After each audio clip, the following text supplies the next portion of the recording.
Spiritual ہے، روحانی ہے، خیال ہے، ارادہ ہے اور اندر کی بات ہے۔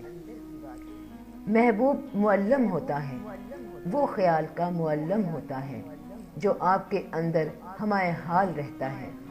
تو آپ کی زندگی کا معلم کون ہے؟ وہ خیال جو ہمارے حال آپ کے ساتھ رہے، اور پھر وہی خیال آپ کو اوپر نیچے لاتا ہے۔ جیسے ہی آپ دیکھیں کہ وہ خیال ٹوٹ رہا ہے تو پھر آپ یہ سمجھیں کہ کہیں غلطی ہو گئی۔ یہ خیال بڑی طاقتور چیز ہوتا ہے۔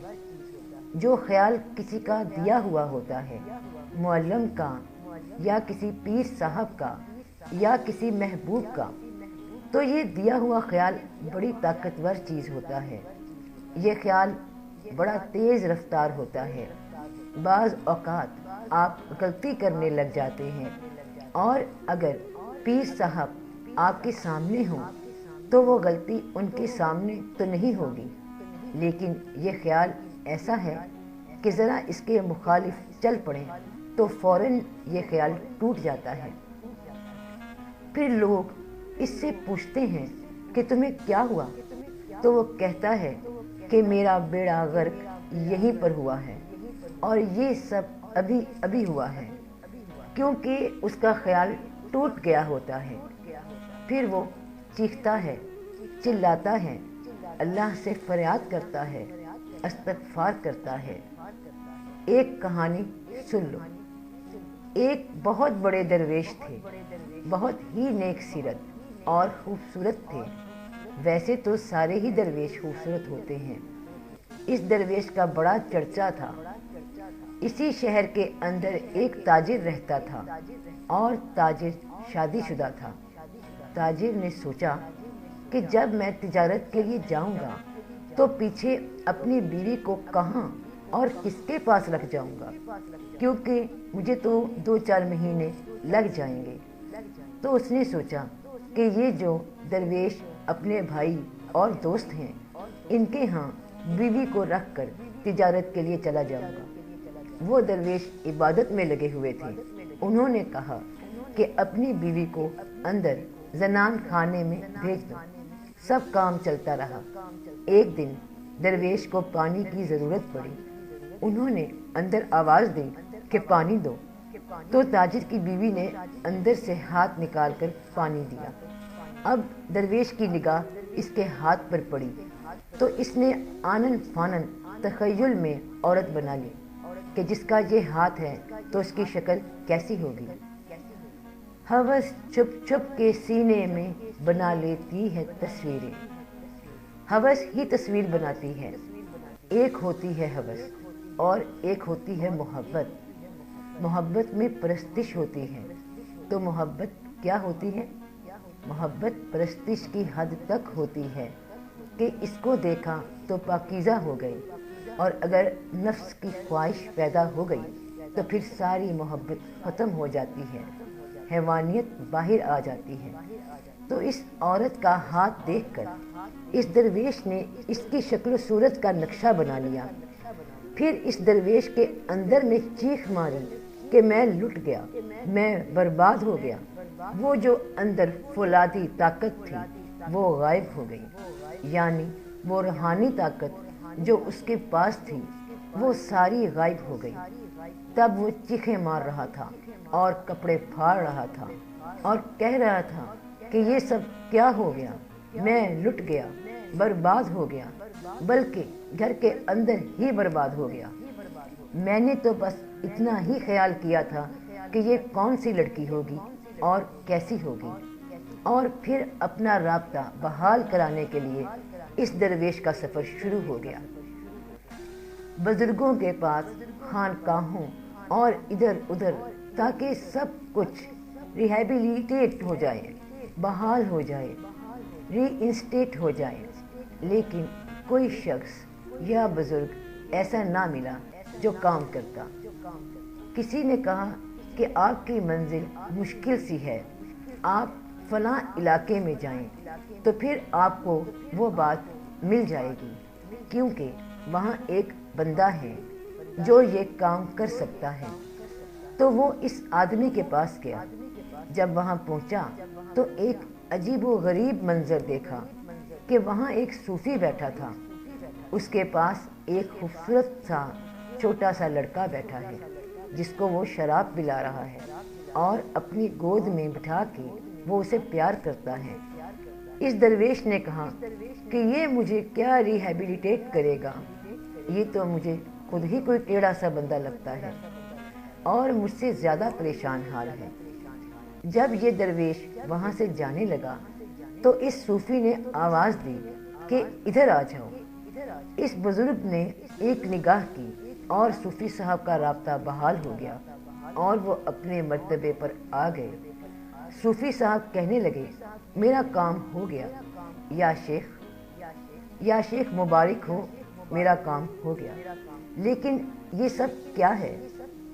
انہوں نے کہا، بات یہ ہے صوفی صاحب کہ یہ میرا بیٹا ہے اور میں اس سے پیار بھی کرتا ہوں۔ بیٹے سے پیار کرنے پر آپ کو کوئی اعتراض تو نہیں ہے نا؟ اور یہ شراب نہیں، بالکل خالص شربت ہے۔ میں بیٹے سے پیار کرتا ہوں اور اسے شربت پلاتا ہوں۔ تو صوفی نے پوچھا کہ آپ ایسا کرتے کیوں ہیں؟ انہوں نے کہا کہ میں یہ کام اس لیے کرتا ہوں کہ لوگ اپنی بیویاں میرے پاس نہ چھوڑ جائیں، یعنی میں نے یہ دفاع رکھا ہوا ہے کہ کوئی مجھ پر اعتماد نہ کر لے اور اپنی بیوی نہ چھوڑ جائے تاکہ میں کسی آزمائش میں نہ پڑ جاؤں۔ تو بعض اوقات آزمائش ایسے بھی آ جاتی ہے کہ خیال سے ہی انسان ٹوٹ جاتا ہے۔ صرف ایک خیال آیا اور سارا فکر ٹوٹ کر غرق ہو گیا۔ خیال کی کہانیاں بڑے بڑے درویشوں نے لکھی ہیں۔ ایک راجا تھا اور وہ راجا گلی میں سے گزر رہا تھا۔ اوپر دیکھا تو چھت پر ایک خوبصورت سی لڑکی بیٹھی ہوئی تھی۔ راجے کے دل میں خیال آیا کہ اس کو رانی بنانا چاہیے، لیکن دوسرے ہی لمحے اس کو خیال آیا کہ میری رانی تو زندہ ہے، یہ تو مجھے بہت برا خیال آ گیا۔ وہ اپنے گرو کے پاس گیا کہ اے مہاراج، میں برباد ہو گیا، میری ہر شے ٹوٹ گئی، محنتیں میری ضائع ہو گئی اور برباد ہو گئی کہ میں نے ایسی خواہش کی تھی۔ گرو نے کہا کہ یہ تو بہت برا کیا، وہ تو آپ کی بیٹی جیسی ہوتی ہے اور رعایا کے لیے راجا کا یہ خیال بہت برا ہے، تو اب سیدھا ہی دوزخ میں جائے گا۔ راجا نے عرض کی کہ کسی طریقے سے بچاؤ۔ گرو نے کہا کہ اس سے بچنا بڑا مشکل ہے، لیکن اس کی ایک صورت ہے کہ ہمیشہ رہنے والی دوزخ سے بچنے کا طریقہ یہ ہے کہ تو یہاں پر ہی زندہ جل جا تاکہ تجھے آئندہ آگ کی سولی پر نہ لٹکایا جائے۔ راجا نے کہا کہ مجھے یہ منظور ہے۔ تو چتا روشن کی گئی اور لکڑیاں جلائی گئیں اور راجا اس کی طرف چلا۔ جب وہ آگ کے قریب گیا تو گرو نے پکڑ لیا۔ کہتا ہے، راجا جی، سزا پوری ہو چکی ہے، آپ کے خیال کا جرم تھا اور خیال کو سزا مل گئی، بس اتنا ہی کام تھا۔